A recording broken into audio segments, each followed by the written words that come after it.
You're listening to the Rum and Wrestling Podcast. Today's episode is going to be a special one as it's the first episode of Beer and Bodyslams. We're going to go over finishers and signature moves on these episodes. Today we're doing Super Kick, the Rings of Saturn,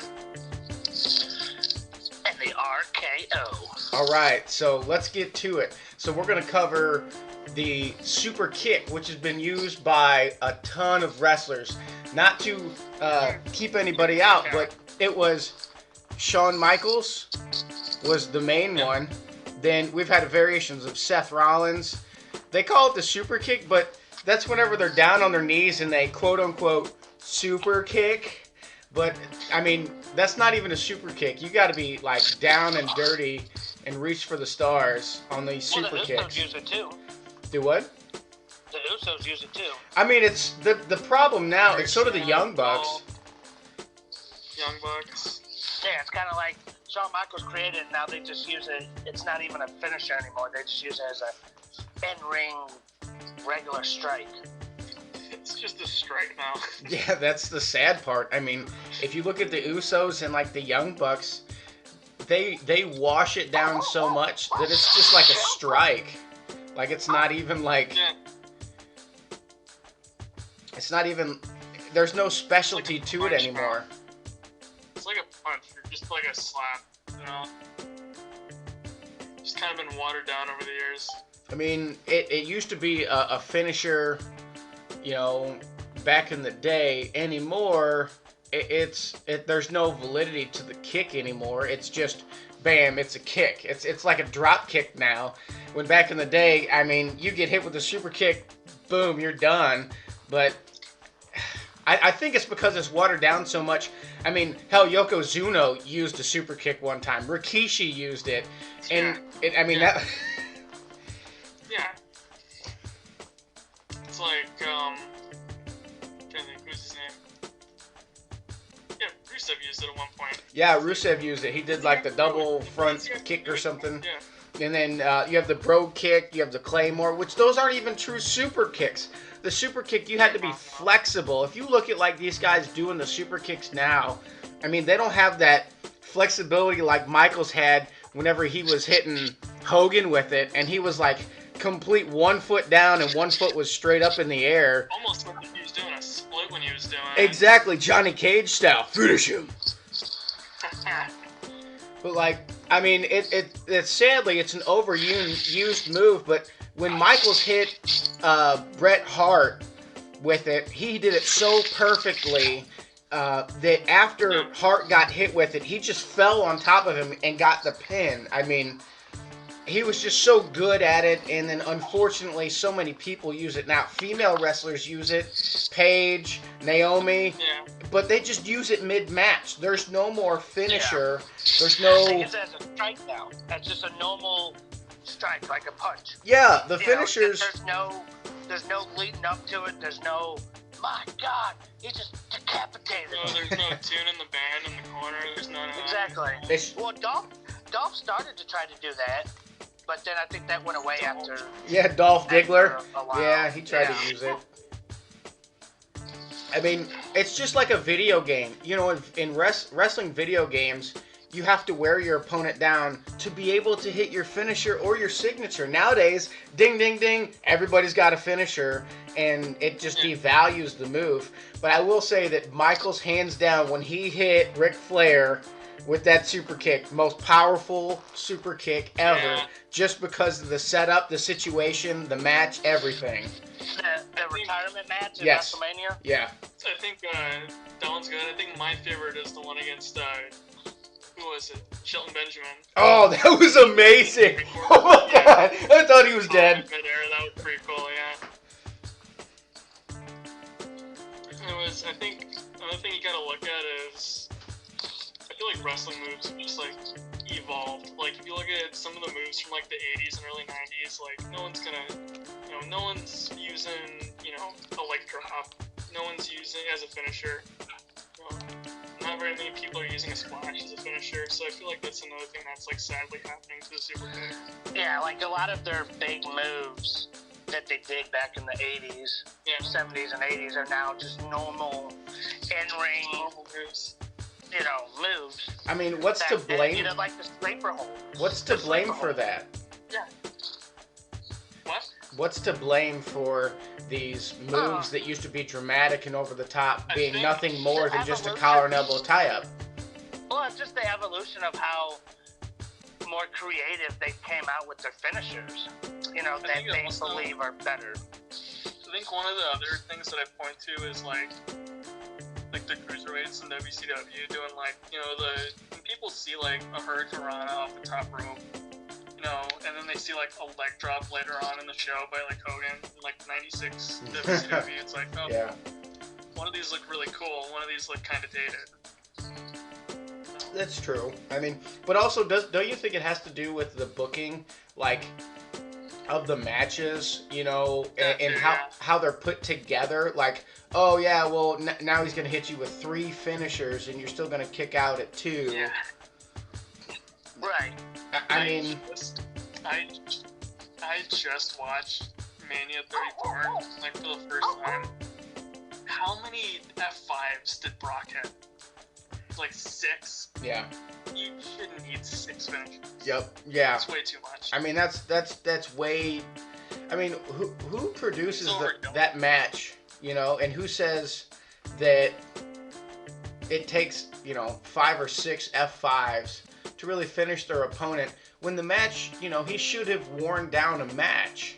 His opponent to be able to hit his finisher to seal the deal for the victory. I mean. When The Rock came out and beat Eric Rowan in 2 seconds at WrestleMania, that was kind of dumb. I get it. You got The Rock and you got at that time a jobber, but I mean, it's just hard. They're killing the believability. I mean, it depends on the business they work in, but what if it's AEW, WWE, Impact, NWA. I mean, when you squash people that quick, even if they're jobbers or not, that's just a slight at the business itself. Yeah. So we got the super kick out of the way. We've seen the evolution of it. It started in I believe it was the early '80s as an enziguri in Japan, and it's went from superstar to superstar, and we've seen the evolution get now to where the super kick is just an in-ring regular performer move that gets overabundantly used. So let's go to a more specific move, and Perry Saturn's Rings of Saturn. Rings of Saturn. And this, at the time, you got to look at the move itself. I mean, it's just phenomenal to watch. This dude put people in the Rings of Saturn. It looked like it hurts. I mean, if you throw up the opponents that Perry put in here, right now I'm watching the video. The first one that pops up is 58,000 views for an 11-second video of Perry Saturn putting I'm gonna see if I can pull one up, Eddie Guerrero in the Rings of Saturn. 11 seconds. Yeah, I'm looking at the same thing. Almost 60,000 views. It's crazy with how much torque he put on Eddie Guerrero at that time. I mean, you have to have a flexible chest to do that. Oh yeah. You have to take that. You've got to drink a lot of milk for your spine. I mean, this dude, I think obviously, the one that you were watching right here. Eddie Guerrero. Yeah. I mean, you got to think Perry Saturn started WCW. He was part of the flock for forever, and never really got his opportunities. He went to WWF at the time, and remember when he ran around with the mop?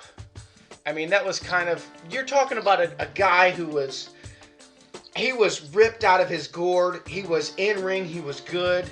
He was a little rough on the mic, but this dude's finisher was unbelievable because it was so believable. I think I know why they did that was because there's a match right here versus a jobber named Mike Bell. He just like apparently just like shot on him, threw him on his head, and like Oh. almost severely hurt him. So I think that was kind of their punishment. So I think that was why. I think it was mostly just for punishment. That was a notorious thing. It's been around and been talked about a lot. I mean, if you watch the match, even on YouTube, you can see that Perry Saturn was not having it with Mike Bell. No. Something triggered him, and he just went on. And this is a scary dude. I mean, that's why when he puts someone in the rings of Saturn, it's so believable because he's so jacked. And if you've ever been put in the rings of Saturn, which I don't condone anyone to do, it is not comfortable by any stretch of the imagination. And here's the crazy thing about this move is you can't reach the ropes unless it's with your feet. Yeah. You need to like kick your way over. You can use your head. I guess. As long as you get underneath the ropes. Yeah. Yeah. Edge your head over. Just need the tip. Just the tip. Yeah, hell. But I mean, that's the other thing about it too is this guy used the traditional wrestling format. He would wear down his opponents enough to where he could set them up to put them in a submission hold to get the victory. Yeah. Yeah. You know, I've got on Grandmaster Sexay versus Perry Saturn SmackDown 2000. I mean, this is pretty epic to watch, but that's Lawler's son, I believe. Yeah. And I mean, this guy was athletic. Perry Saturn's on the top rope, dropping the elbow drop. That's another move that kind of went, washed away. But can Perry Saturn hit anybody with the rings of Saturn? I think he could apply that move to any wrestler on any roster. Yeah. I don't know. It'd be kind of hard to do it to like Andre the Giant or Big Show, just because of how long they are, and how broad, how big their shoulders are, and just how wide they are. Could he still get them? Steiner. I don't think. Steiner. I don't think 100% would get there. He might be able to do a little bit, but I don't think 100% would be a full effective. Yeah. I mean, okay, now, so big guys like Goldberg or Kane or Undertaker, yeah, because they're not as wide. Yeah, but that's Andre the Giant or Big Show, that'd be kind of hard.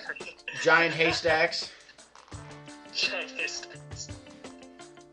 I mean. So, I mean that's a great move just for the simple fact that you don't have to modify it to be able to put it on any wrestler outside of someone who's just gigantic. Yeah.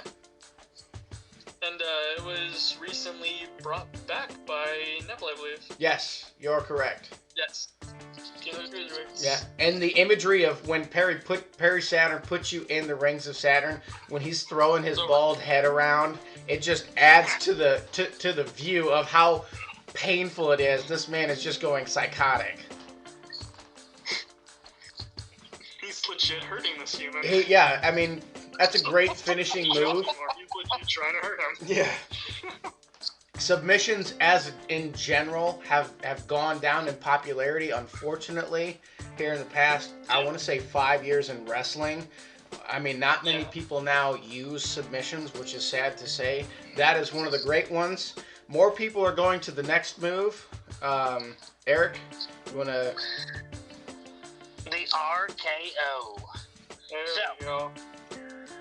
And some of y'all didn't know, it was actually once used as the Ace Crusher back in 1987, I think it was. Right, guys? Let me look. It was 87 by, what was his name? The Ace Crusher. Yep, there it is. This was Johnny Ace. Johnny Ace. Yeah, Johnny Laurinaitis. Yep. Or Johnny Ace. So that kind of is how it created. And then, Randy Orton took it over as the RKO for his initials.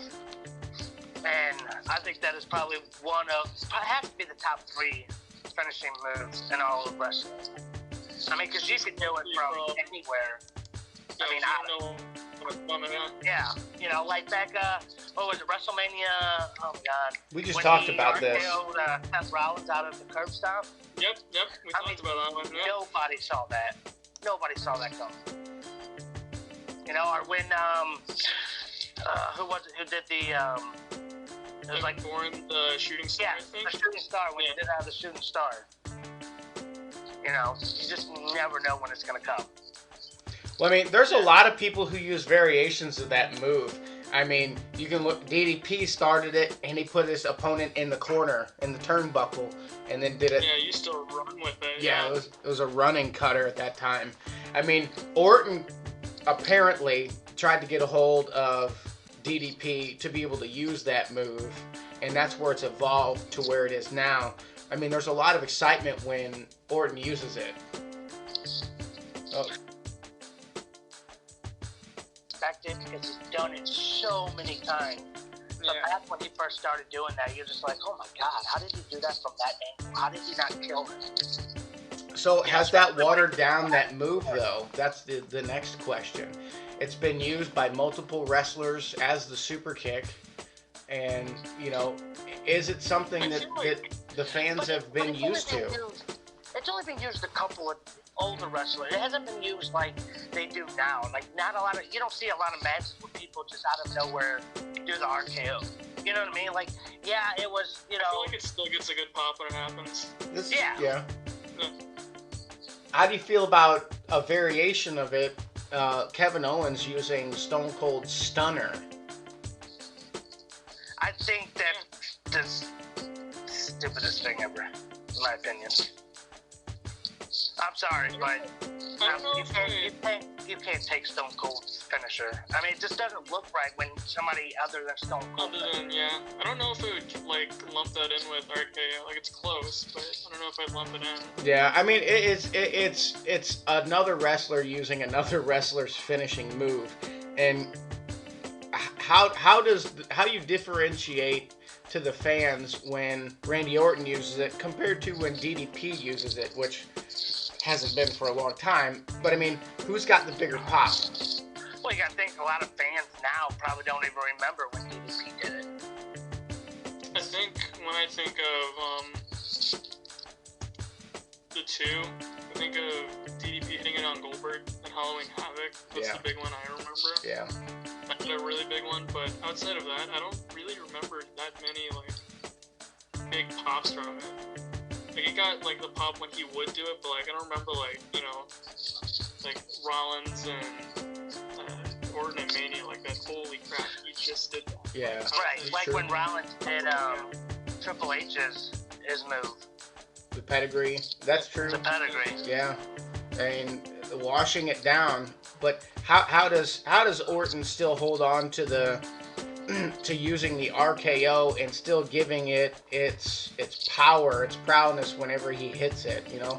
What's the key to that? It's kind of a mixture of he's very, very athletic and he can be very creative with it, like, at times. So I feel like that kind of, like, keeps it fresh and kind of keeps it, like, impressive looking.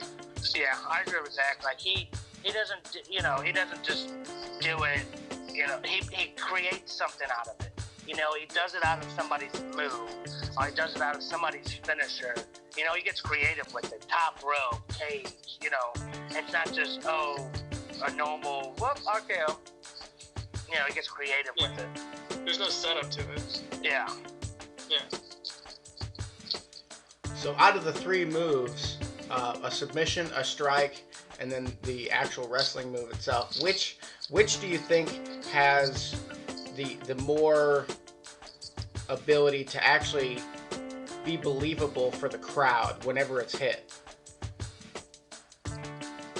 Maybe it's biased because I said it, but I feel like the Rings of Saturn, just because, like, it looks like a legit, like, painful hold.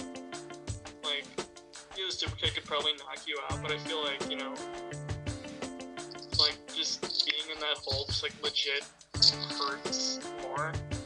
I'm gonna agree with you on the Rings of Saturn, just for the simple fact that, you know, the cutter and the super kick have been so washed down over generations that when someone hits that Rings of Saturn, when Neville hits it, it's just like, people question, is it a new move? No, it's not. I mean, that's the best part about that move is it hasn't been, you know, washed down from one wrestler to another to another to another. It's like, oh wow, that looks devastating compared to a That kick looks like that. it really hurts. Yeah, and you see kicks all day, all the time. Anytime you watch wrestling, it's super kick, a variation of the super kick.